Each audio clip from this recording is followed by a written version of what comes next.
Java will give you the latest on the updates of the closing of the popular campus bar Chuck's. And the candidates for SA will join us in studio. All of that and more coming up on Juice and Java.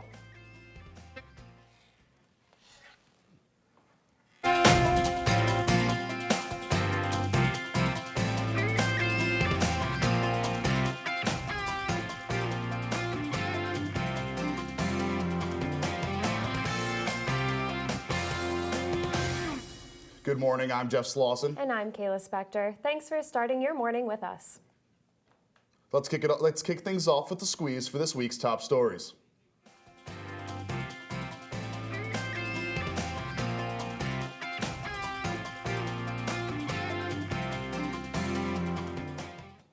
Seniors, we can rest easy as we may not have to say goodbye to our favorite bar just yet. Hungry Chuck's has filed a lawsuit to avoid closing the bar before August. Last month, Chuck's received a termination notice from its landlord and developer, Syracuse 727 LLC, after they attempted to close the bar for asbestos last month. Syracuse 727 will be constructing an 8-story building that will contain apartments and retail shops on the spot that Chuck's currently sits. Chuck's claims that Syracuse 727 does not have the necessary permits and that they are using strong-arm tactics to close the bar. However, Jared Hutter, co-owner of the development company, says those claims are absolutely false. He also added that he isn't sure if Chuck's will have a place in the new building due to recent events, and that the area certainly wouldn't be the same if Chuck's did not return. This has felt kind of like a movie, right? I know. It's been going on for so many months now. I feel like every weekend we're at school, someone's like, oh, it's the last night of Chuck's. It's the last night. It's great marketing. It is, because then they get so many people to go out every weekend because there's rumors spreading around. I don't know if you've been recently, senior. too. If you try and ask someone if they're closing, it's like you're asking them something horrible, like their bank account information. Everybody ignores it. Well, I think everyone that works there also just wants to pretend it's not happening and it's not an option. Because this is a big deal. There's a lawsuit. It's terrible. It's a really popular place among everyone at Syracuse. And while Sunday mornings are a time for rest and relaxation, the same can't be said for the more than 6,000 runners that competed in the Syracuse Half Marathon over the weekend. CitrusTV's Jamie Weiss attended the event where rain didn't put a damper on the day. Before the clock hit 8 Sunday morning, participants in the Syracuse Half Marathon took to the streets of Armory Square, stretching their limbs for the daunting day. The 13.1-mile course took runners throughout downtown, while spectators cheered from the sidelines. Everyone from dogs to drones were present at the event, and for some racers, the half marathon was about more than just the finish time. I think there's still a divide between the community and the university, and I think events like this allow both parties to kind of come together and participate in something as one whole, as opposed to two separate unities. While a lot of people have crossed the finish line, for those who are still racing, it's easy to track them down. All you have to do is just pull up your cell phone, and that way you can track their progress. Top prizes of the event included trophies and bottles of wine, but beer was available to every 21-plus racer that crossed the finish line. And while finish times ranged from an hour to 3, every participant walked away with a medal to commemorate the event. In Syracuse, Jamie Weiss. The famous Fearless Girl statue located near the Wall Street Bowl in Manhattan will remain in its place for another year. The statue was scheduled to be taken down next week, but New York Mayor Bill de Blasio said on Monday that the statue will remain in its spot in respect to women's rights. Many people have criticized New York City in the past because it has very few statues of women. De Blasio also said that he wants to keep the statue in place because many women have told him that they felt their rights were being disrespected during the recent election. Have you seen the statue? I did. It's great. We have it up there. Yeah, actually. It's right there. It's pretty cool how they have it situated right next to the Wall Street Bowl. My brother works on Wall Street, and it's kind of an interesting thing to have that kind of a perspective. Where Yeah, well, I think it's nice that you have this little fearless girl who thinks she can rule the world. She can do anything she wants in front of this bowl. It sends a great message too. Yeah. Right? If you're a young girl, you're seeing, because I feel like Wall Street just screams traditional masculinity, right? And this is kind of tearing down that stereotype, and it's saying, and I like that, she makes a difference. It's really nice that it's staying there for a while, and good on Bill de Blasio. And after the election, I know there's been a lot of controversy among women and among a lot of other people, and it's just great for all young girls and all women. I think it's a good thing.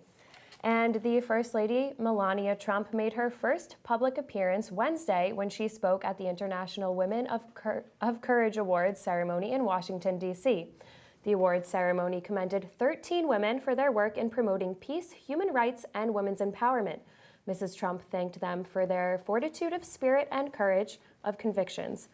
More public appearances from the First Lady are expected as she recently hired a communications director. So it's pretty good that she's now starting to talk a lot. She's starting to make her own appearances aside just from President Trump. This was well received too. Yeah. The public really received this well, and all of her appearances, minus her speech at the Republican National Convention, have been actually very well received. She seems like she's not a terrible speaker, obviously. She's fairly comfortable in front of crowds, and the fact that she's from a foreign country as well is pretty impressive that she's able to hold herself in this manner. Yeah, and I think now it's good that she has her own communications director. She can kind of do her own thing the same way Michelle Obama started her own campaigns and her own things aside from President Obama. Hopefully the new First Lady can now do similar First things. Lady is an interesting thing too, because you're not elected, but you are such an important part of what goes on in the White House. So it's going to be interesting to see what she does from this point on. And sticking with politics, a new bill will allow internet service providers to sell your information without your permission. The bill passed by the House last week will also allow broadband providers to collect data on users' online activity. This bill will essentially undo the internet policy rules that the Obama administration had enacted. Obama's internet policy required internet service providers to tell customers about programs that would potentially sell their confidential data.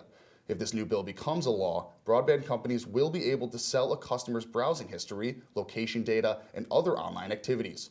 President Trump is expected to sign off on the bill. I know this seems like a big deal, right? But we were talking about this beforehand. This just kind of seems like what Google's been doing for years. It's just kind of the next step up from that. Like, we know that we don't have a ton of privacy online. Whatever you post can really be seen by anyone, Right. if you really think about it. So this is kind of just taking the next step, and people think it sounds like a big deal, but it's really no different. Because think about the way that you go online, right? You're searching cars, and then you go onto some article, and the car ads show up on the right-hand side. They're collecting your data right there. Yeah. So it's kind of the idea that this has already been happening. This has been happening for years, and it's just becoming more public now. Yeah, and I think for some good reasons. I know Trump has talked about wanting to fight back against terrorism, and that's also a reason to do something like this, but hopefully it doesn't pry too much. And after having many problems with the Galaxy Note 7 smartphone, Samsung is trying to make a comeback after unveiling the new Galaxy S8 and S8 Plus. The president of Samsung's mobile comms business says that this new phone is Samsung's testament to regaining customers' trust after the Galaxy Note 7 recall. The smartphone was recalled due to multiple cases of the batteries catching fire. The new S8 allows users to use their face as a passcode and log in with their eyes. The phone also features a normal headphone jack, unlike the iPhone 7, and the Galaxy S8 and S8 Plus will be available worldwide next month. So do you think you would buy this phone? I don't think so. The thing is, like, that first phone was essentially a bomb, right? Like Yeah, it was exploding on Right, people. they weren't allowed on planes. So that's very tough to regain customer trust. I don't know about you. I do know that there's a new feature on this phone that has a special way to take pictures of food. So it's specifically for food photography to make your food look better, which So now people are going to be we more know- obnoxious in restaurants. which we know is a huge deal. Everyone's always posting pictures of their food, so They're just, that's a helping a plus. cause that doesn't need to be helped on that one. That one I disagree with Samsung on. And coming up after the break, we'll be talking to the SA presidential race. At both tickets, James Franco and Angie Patty, as well as Tyler Rossi and Roy Tin, are here to talk about the upcoming election. Stay with us.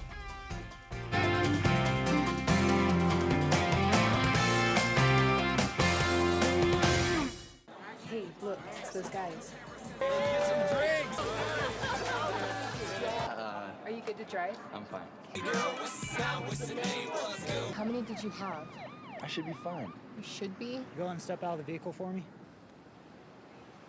See ya, buddy. Good luck. So turns out, buzz driving and drunk driving, they're the same thing, and it costs around $10,000. So not worth it. What are you, superheroes? Just four brothers who hate bullies and love this city.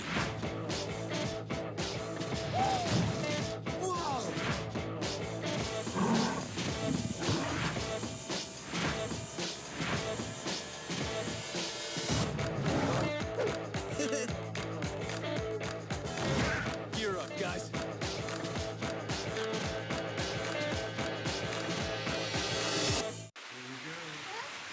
Here we go. We're gonna go out there in the rain. Gonna get wet. All right, here we go. Oh, no.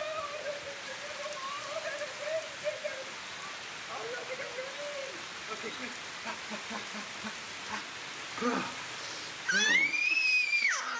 Oh yeah, yes. So much fun. Mwah.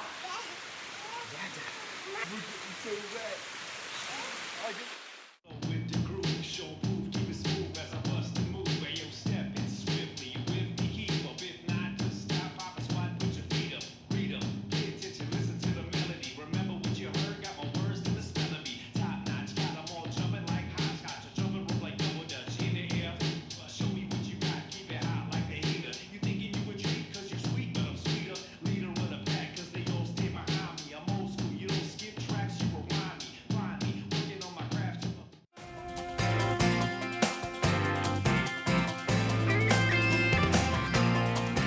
The Student Association elections will take place between April 17th through the 20th. This morning, we have both teams for president and vice president in studio with us. First, James Franco and Angie Patty. Thanks for being with us today. Thank you both for joining us. So, first, I just have to ask, how often do you get that your name is James Franco and there's a famous James Franco? Yeah, so a lot. Just to put it shortly, a lot. Okay. And so can you just tell us why you're both running for SA, your roles as president and vice president, what you want them to be? Of course. So I guess I'll start with why I want to be president. I've been an SA for 3 years, and we've definitely seen during my time kind of the worst of SA and the best. We definitely both believe in the potential of SA to be a mover for change, impactful change in this campus. We just think it needs the right team to kind of put those pieces together, utilize its full potential, and put it to good use to make great change that students will enjoy. Yeah, absolutely. And James has this incredible background with Student Association, and I haven't been in Student Association before, and I've been involved in a variety of organizations on campus, so together we really feel like we could represent the student body to the best of our potential. And then additionally, collaborating with other organizations that we haven't been a part of. We're really looking forward to that, or hopefully that, to make some real change on campus. So recently, the whole SA president was under some flack, and there were some issues that were brought up. So what are some things that you want to do in order to make the community a little more confident in how the SA is working, and the SA president, vice president? Yes. You can talk, yeah. Oh, sorry. So that's basically kind of like the essence of our campaign, is being proactive rather than being reactive. So throughout the year, to kind of, I guess, maintain people's confidence in Student Association. Throughout the year, kind of providing initiatives that make the students feel like the Student Association is actually the people's power, and giving power to the people and everything of the sort. So not waiting for the next DPS email to have a safety initiative. Not waiting for a spike in something mental health related to have a mental health initiative. So continuously throughout the year working on initiatives that creates this sense of proactivity, which we hope will create this kind of environment of genuine intent for the people.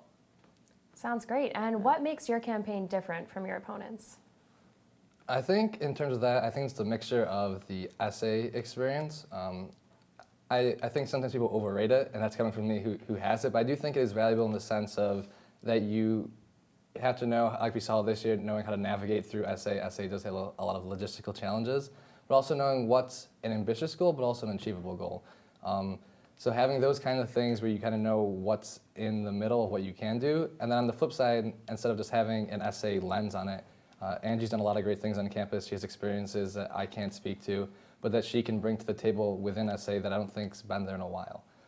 We kind of think that that's the strength of our campaign. So there's obviously the serious side, right? You're trying to run for SA president, but at the end of the day, you guys are students. So a couple of questions for you that are more student-oriented. If you had one day with Otto, what would you do? Oh, wow. Okay, I love Otto too much. Okay, first, we'd spend the morning in Panache, 100%. We would get Starbucks in the morning. Because if I'm going to have a whole day with Otto, we're gonna have a whole day with Otto. Yeah. So we're gonna wake up at 7, okay? I'm making breakfast, okay? And then we're gonna go to Panache. We're gonna get Starbucks, go to Panache. We'll do a little bit of work. And then we're just gonna, it depends, is it nice out? Yeah, oh, it's beautiful. Oh, goodness gracious. He's gonna scooter around, and we're just gonna go around the quad and everything. We're gonna hang out, and we're gonna text in all different group meetings and be like, Otto's on the quad, and it's gonna be so fun. We're gonna find some puppies. It's gonna be a day. The puppies would definitely help you out. Having a day with Otto. Well, good luck to both of you. Thank you so much for joining us this morning. And when we come back, Tyler Rossi and Roy Tin will take the hot seats to discuss their campaigns. Don't change the channel. At heart. My big man fingers are having a problem with these little tiny buttons. Whoa, watch it there. Your blood pressure's gonna go through the roof. Tell me about it. I'm trying to learn how to get it down. Instead, it keeps going up. High blood pressure can increase the risk for heart attack or stroke. Learn how to keep yours at a healthy range. Ever hear a voice command? Just say text barbershop to 97779. That's not what I said. Just give me that. Now my blood pressure's up. Here's your check.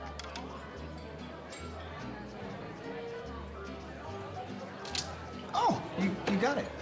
You know, since I got rid of my car, I really enjoy walking. Okay. God, no. Getting pulled over for buzz driving could cost you around $10,000 in fines, legal fees, and increased insurance rates. Oh, you're home early. You live with your mom? That'll set your game back a few years. Buzzed, busted, and broke. Because buzz driving is drunk driving. Adventure can be found anywhere, but the best place to start is in the forest. I spy something beginning with S. Snow? No. Snow-covered trees? Nothing to do with snow. Head outside to discover incredible animals and beautiful plants that come together to create an unforgettable adventure. Wow. So grab your loved ones. Don't even. And explore a world of possibilities. Come on, this way. Visit discovertheforest.org to find the closest forest or park to you.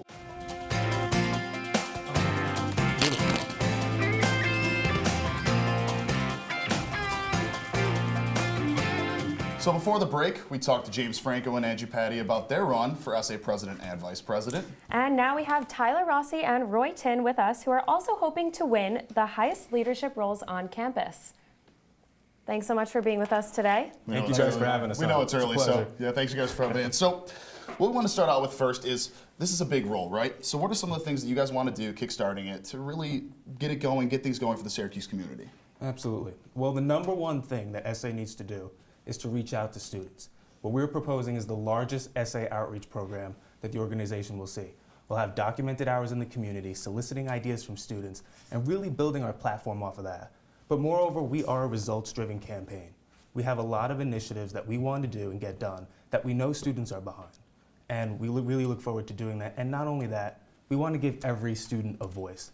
And what I mean by that is, I represent body diversity. I was born without a left hand. And my running mate right here, he's an international student. And we represent a really diverse platform. And I think we could reach every student on campus. I think that would be beautiful. That's amazing. So if you were elected, what's the biggest change you would want to make on campus then? The biggest change I think I want to see is representation in SA. I want to see the whole student body feel heard. I'm going to make a prediction. In this election, no more than 30% of students will vote. For me, that's a problem. That means SA really isn't doing a great job. If 70% of students are disengaged, how is the organization fulfilling everybody's roles? How is everybody being accurately represented? We want to change that. We want people to know who their student government is and go to them with questions or just solicit ideas from them. So what are some of the ways that you'd be able to get more student interaction then? Absolutely. One of the biggest things that we're doing right now is, apparently our SA outreach program. I would say I'm a pretty good representation of the international student body. There's a lot of stuff that domestic student wouldn't know, wouldn't have to go through coming into here, doing college, me as well. I'm a first generation college student. So in addition to this, I would say pressure, there's a lot of cultural and, language stuff that we really have to pick up. And there are a lot of activities that is organized by the International Student Center of the Slawson Center. And we do have very good relationship over there, and we're trying to implement more policies and more events that can be incorporated into future activities that we can basically host together. There are a lot that we can do from that. More importantly, we're also trying to get endorsement from different sororities and fraternities on the campus on one of the bill that we're working on. So we just want to say that whether we win this election or not, we're trying to put this bill in the face of, in front of the chancellor. We're trying to get a petition to reform on the current Sexual Assault Act that we have on campus. The final thing would be to get the endorsement from the football team and the basketball team. We also have, very good personal relationship with them. As you can see in earlier interviews that, yesterday we just got the endorsement from our quarterback, Eric Dungy. He's a personal friend of mine, so that's pretty cool. So it's something that we're working on. Sounds great. And just on a lighter note to end things off, what is your favorite Syracuse tradition? There are a few to pick from. Yes. Go ahead. Ooh, Syracuse tradition. I think just going to the games. I'm a big sports fan. I played football in high school. I love the football games, and I love the basketball games. I think just going to the games and having the school spirit. We're the #1 school spirit. Proud of that. It's We funny wanna how continue that. our school is just a color too, so you wear Right. orange and you automatically have the school yeah, spirit. definitely. Well, thank you both for joining us this morning. We really appreciate it. Good luck in you. the future election. Appreciate And it. after the break, Juice and Java correspondent Jonah Karp is kicking off baseball season. And Drew Carter will give us a recap of a Furry Friends event with the Syracuse Crunch. We'll be right back. Thank you.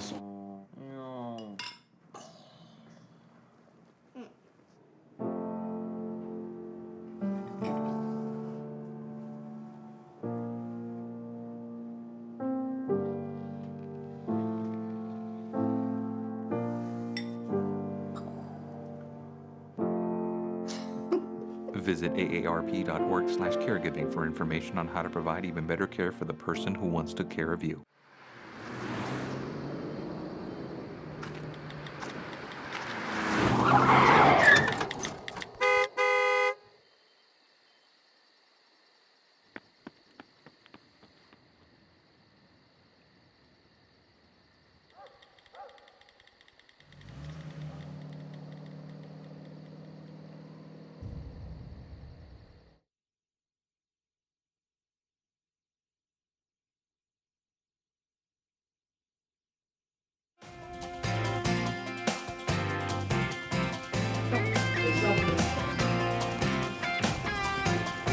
So spring, it's finally here, and that means one thing: baseball.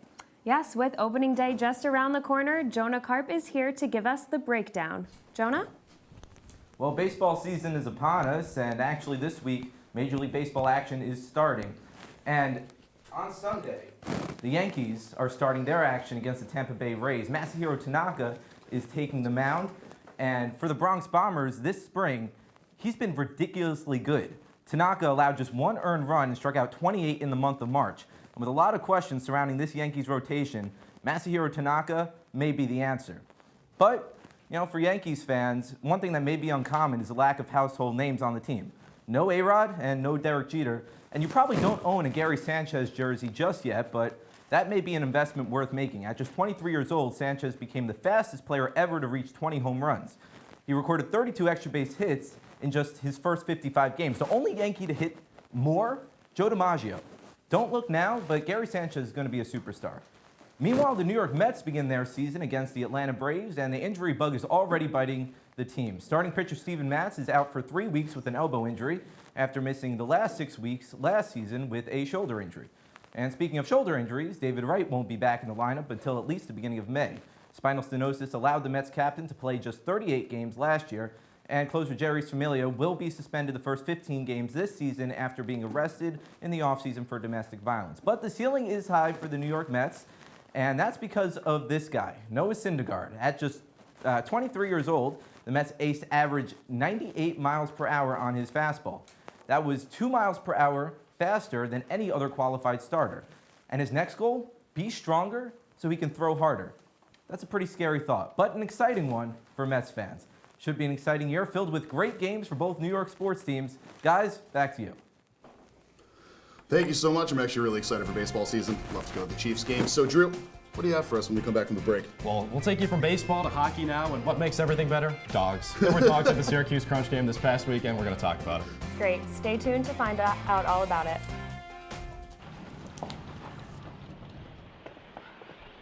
Got a quarter?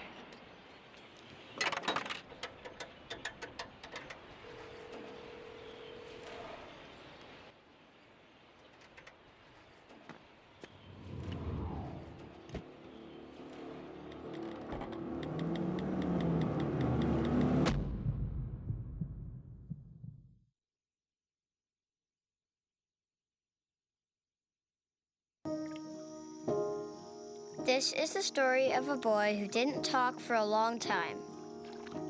The boy liked things to always be the same. Any changes would scare and upset him.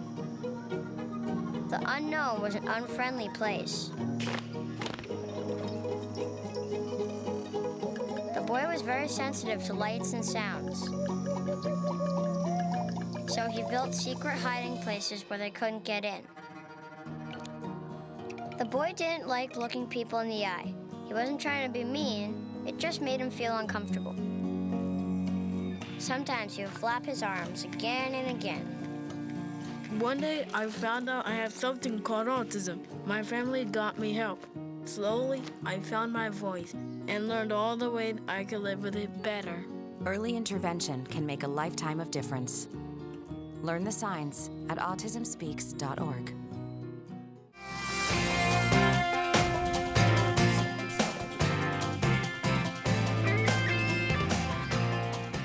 Welcome back to Juice and Java. Drew Carter is here to give us a recap on an event with the Syracuse Crunch earlier this week. Drew, tell us a little bit about Hey this. guys, last weekend it was Pucks for Paws at the War Memorial. Syracuse Crunch taking on the Utica Comets, one of their biggest rivals. This game might have been a sellout anyway, but it certainly was with all the dogs in attendance. Basically how it works is if fans want to bring their dogs to the game, and who wouldn't, you can pay $6 for a doggy ticket, $15 for a human ticket, and sit in the dog zone. Right behind the cage on the south end of the ice, you can sit with your dog, and it was really adorable. All the proceeds go to the Priscilla Mahar Animal Welfare Foundation, which is a local charity that was started actually by a pretty famous person in this community. Wayne Mahar is a meteorologist over at CNY Central. He started this in honor of his mother, and now he does a lot of events like this, and this one, it's pretty successful every single season.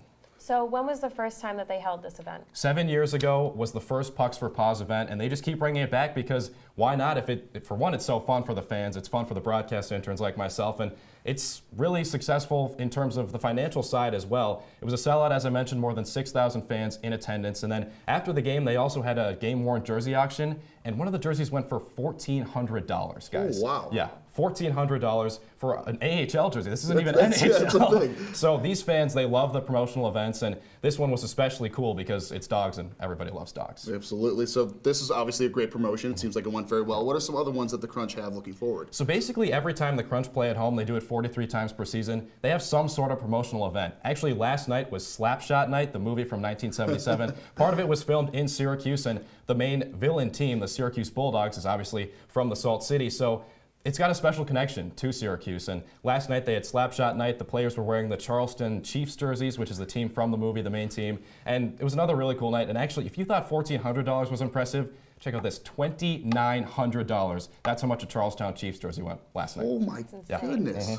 All right, so aside from that, what was your favorite part of the event? And I'd like to say mine would be the puppies. I don't know if that was yours. Strong contender, and I'm going to go with one puppy in particular. During pregame warm-ups, there was this one dog, because the dogs were waiting to file in. They come in maybe 15, 10 minutes before puck drop. But in pregame warm-ups, there was one dog in the stands that was watching every single shot and looked so interested in every one. And if you've ever seen hockey warm-ups, there's basically a shot every half second. But I am telling you, this dog was watching every single one. I don't think I've ever seen anyone be so interested in pregame warm-ups, but this dog was absolutely loving it. And then also in the national anthem, the dogs were barking the entire time. You couldn't really hear the singers, which I guess some people might not like, but I think most people were a fan of it because they were pretty good singers for the You have to national love anthem. with these minor league teams how they do something so different to get a lot of people. And watching those dogs on the ice, I don't know, you can't not watch that and smile. No, absolutely not. And it kind of blew up on Twitter. I mean, how could it not? Again, everybody loves dogs, especially on social media. This is a great way for the Crunch to get some publicity, and it's all for a good cause, too. What was your favorite dog? My favorite dog, I have a personal bias. I have a Corgi at home. Shout out to Kazzy. You do too? No, I don't. I have a little Chihuahua. She's the worst. But my dog is also the worst, and here's why I love this Corgi. Most Corgis, if you do your research, are not very nice. Corgis are not a nice dog, and it makes sense because they're so cute. You can't have the entire package. This dog was the entire package. Right outside the locker room, I saw this Corgi, and I said, there's no way this dog is nice because it's so cute. It was so nice. I got to pet it for a couple minutes. That was my favorite moment of the entire night, probably. Well, I love Corgis as well. Thank you Sounds so great. much. Great talking about puppies, and that's all we have for Juice and Java this morning. Thanks for being with us. I'm Kayla Spector. And I'm Jeff Slawson. Have a great day, Syracuse.